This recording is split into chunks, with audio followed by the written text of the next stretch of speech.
গৌৰীপুৰৰ কেপিপিৰ প্ৰাক্তন সভাপতিৰ বিৰুদ্ধে নৱনিৰ্বাচিত সভাপতিয়ে এজাহাৰ দাখিল কৰে।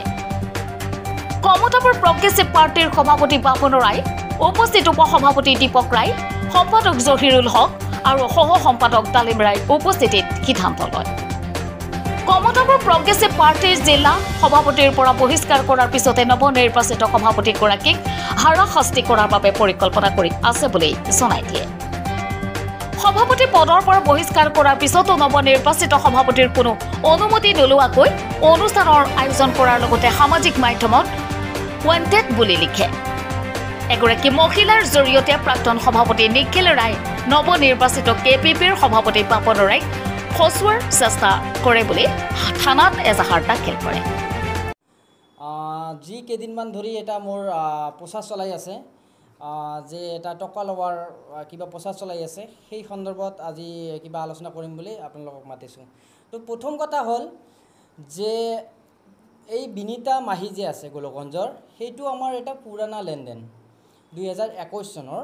সেই সন্দৰ্ভত আমি অলৰেডি মই নিজেই অলৰেডি 20,000 টকা দিছোঁ আৰু বাকী মেইন পইচাটো দিব লগা আছিল। সুদৰ পইচা 20,000 টকা দিছোঁ, বাকী মেইন পইচা আছিল। কিন্তু কিবা কাৰণত লকডাউনৰ পিছে মই দিব পৰা নাই। সেইকাৰণে কেইমাহ দেৰি হোৱাৰ পিছত মোক মাতি কেনে গোলকগঞ্জত থানাত লৈ যাই কেনে এখন লিখিত কৰিলে যে 40,000 টকাটো যিটো লৈছা সেইটো ঘূৰাই দিব লাগে। তো সেইটো মই আলোচনা কৰিলোঁ। তাৰপিছত কথা হ'ল কিবা কাৰণত মই আকৌ দিব নোৱাৰিলোঁ। তো সেই সন্দৰ্ভত মই আজি এটা কথাই ক'ম যে সেই যি এফআইআৰ কৰিছে সেইটো পুলিচে আগন্তুক সেইটো কৰিব। কিন্তু ইয়াত মেইন কথাটো আহিছে যে মই সভাপতি পদ পাইছোঁ জুন মাহৰ 9 তাৰিখ। তো এই জুন মাহৰ 9 তাৰিখ পোৱাৰ পিছত আমাৰ প্ৰাক্তন যে আছে মানে বহিষ্কৃত আমাৰ নিখিল ৰায় প্ৰাক্তন সভাপতি, সেই সভাপতিয়েই মোৰ লগত আজি বহুত দিন ধৰি চক্ৰ সিদ্ধান্ত চলাই আছে মোৰ পিছত। আৰু এইটোৰ লাগি সি ইয়াতো জড়িত আছে।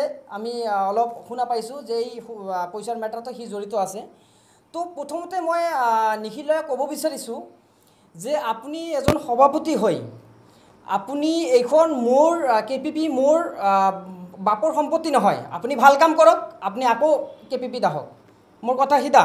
কিন্তু মোৰ লগত লাগি এনেকুৱা টৰ্চাৰ মেণ্টেল আজি কৰি আছে। সি প্ৰথম কথা কৈছোঁ যে বিনীতা ৰায় যি মোৰ নামত এফআইআৰ দিছে, সেই এফআইআৰটোত আজি আইনতো পুলিচে ৱান্টেড লিখিব নে কি কৰিব, আইন আছে, আইনেৰ কাম আইন কৰিব।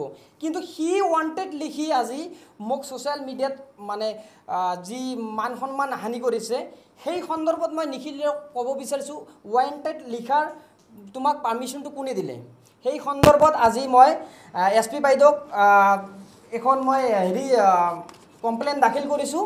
আৰু লগতে আৰু এটা কমপ্লেইন মই দাখিল কৰিছোঁ যে মই 9 তাৰিখে মই সভাপতি পদ পাইছোঁ।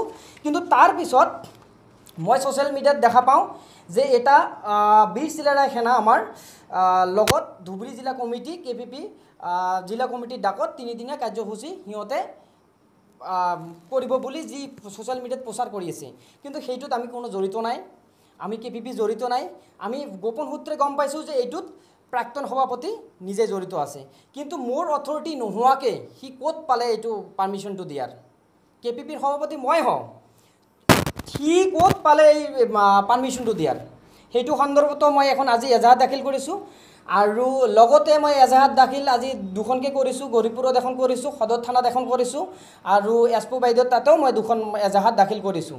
তো আগন্তুক দিনক মই এটা কথা ক'ব বিচাৰিম নিখিল ৰায়ক যে আপুনি এনেধৰণৰ কূটনীতি নকৰি আপুনি ভাল কাম কৰিলে নিশ্চয় আপোনাক আকৌ কেপিপিয়ে মাতিব। আপুনি ভাল কাম কৰক, নহ'লে আপোনাক বহিষ্কাৰ কৰাৰ কোনো কাৰণ নাথাকে। আপুনি নিশ্চয় কিবা দোষ কৰিছে, এনেকুৱা কৰিব নালাগে। তো আপুনি ভাল কাম কৰক, আপোনাক অলৱেজ ৱেলকাম জনাম।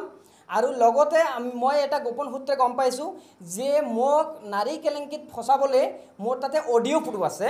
সেইটো মই অলৰেডি এজাহাত দিছোঁ, সেইটো মই থানাত দিছোঁ আপোনালোকক। যিহেতু মই তাৰ নিচিনা মই নহয়, মই সেইটো মিডিয়াত দিব নিবিচাৰোঁ, মই এফআইআৰ দাখিল কৰিছোঁ, মই পুলিচ থানাত দিছোঁ। সি মোৰ এগেইনষ্টে মোৰ নাৰী চক্ৰত ফচাবলৈ সি কল কৰা ৰেকৰ্ডিঙো মোৰ তাতে আহি পৰিছে। তো এই ধৰণৰ মানে কূটনীতি ৰাজনীতি এনেকৈ নহয়, আপুনি ভালদৰে কৰক, ৰাইজৰ কাম কৰক, অলৱেজ ৱেলকাম।